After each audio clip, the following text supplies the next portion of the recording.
Hey, what's up guys? My name is Twitch or T-Scored, and today I'm bringing you guys a nice little 40-0 flawless on the map Terminal, playing some ground war domination, and I'm using the MK14 here, and that's my favorite gun to use if I'm going for flawless gameplays, and I'll talk about that in just a little bit. But hopefully you guys enjoy this. I always love going flawless, and in my opinion, like 30 plus flawless is always good. Like, that's always a good gameplay, but this one's 40 kills flawless, so no deaths in the whole gameplay. And so hopefully you guys will enjoy that. I love watching flawless gameplays. Hopefully you guys enjoy it as much as I do. That would be awesome. But I just wanted to bring you guys another nice flawless gameplay, and that's my favorite thing to go for. One of my favorite things to upload, so hopefully you guys do enjoy this gameplay. My class setup in this game is the MK14, like I said, with the gold camo. I've had gold camo on all the assault rifles for a really long time.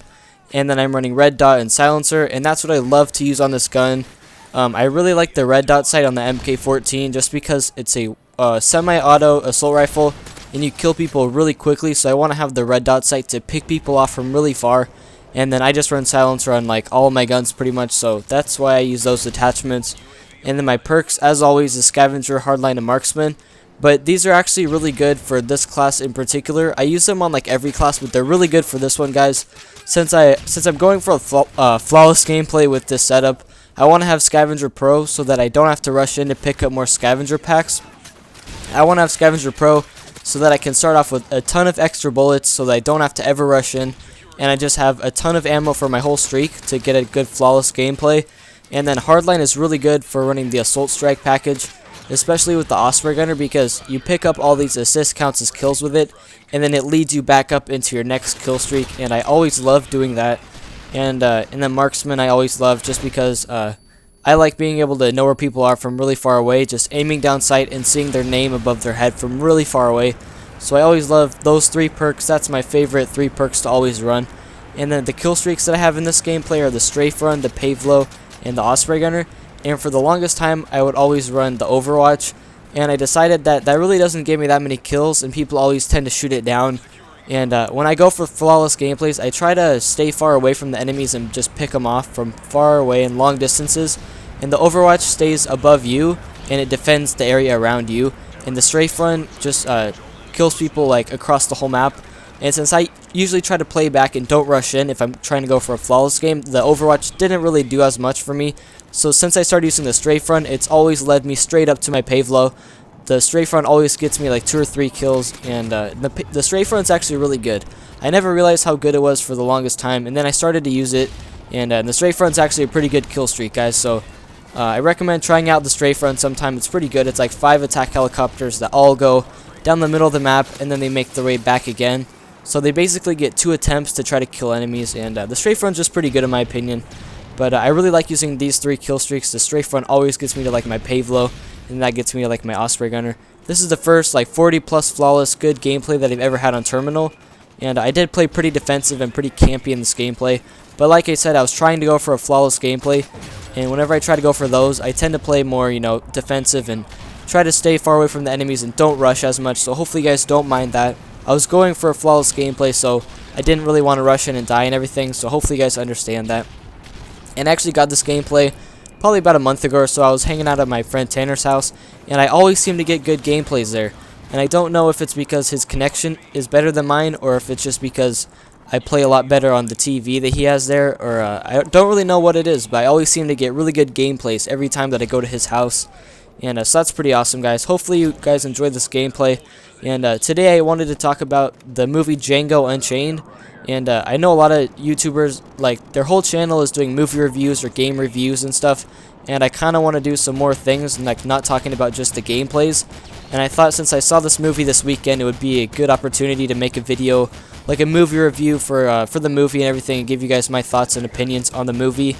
And I wanted to do, you know, some new things on my channel, like personal stories, life experiences, like real life things and everything like that. So today I want to tell you guys about the movie Django Unchained. I don't really want to give out any spoilers or tell you guys about the plot, but I want to just tell you guys my thoughts and feelings about the movie and everything. So the first thing I wanted to say was that I really liked the whole Western style, the whole Old West style and everything. The clothes they wear, the old cowboy clothes, and you know, the old Magnum revolver guns and everything. I like kind of those old Western the old Wild West movies and stuff. I like that kind of style of movies. And so I thought that was pretty cool. And Django Unchained is really, really funny, guys.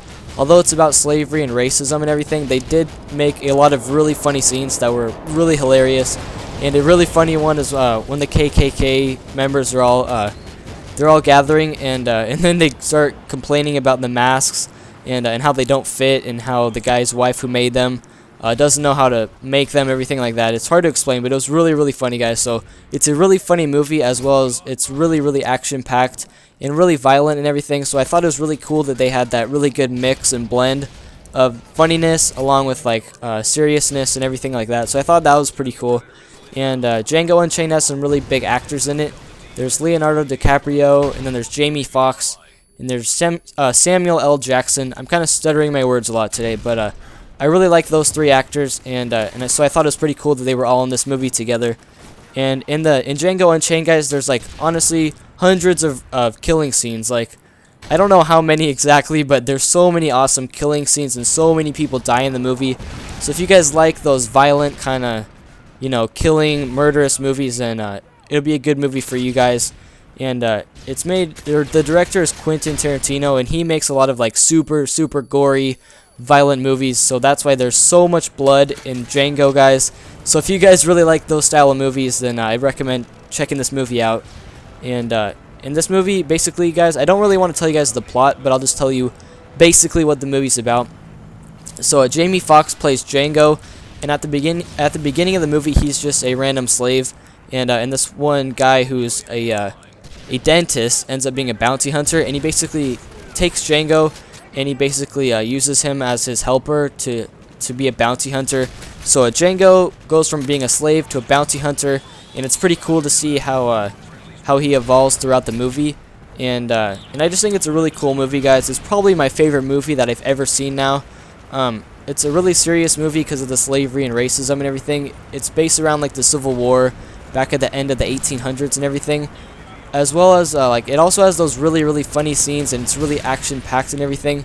So I thought it was just a really good movie. It was really well made, and it's pretty long, guys. Django's like 2.5 hours or something, but I thought it was a really good movie, so I didn't mind how long it was and everything. So if you guys want to check out Django Unchained, I recommend it. I think it's a really good movie, and that's pretty much what I wanted to talk about today. I wanted to do something new on my channel besides just talking about gameplays and everything. So hopefully you guys enjoyed that kind of little movie review and my thoughts and feelings about the movie. And that's pretty much it, guys. My team in this gameplay just about to win here.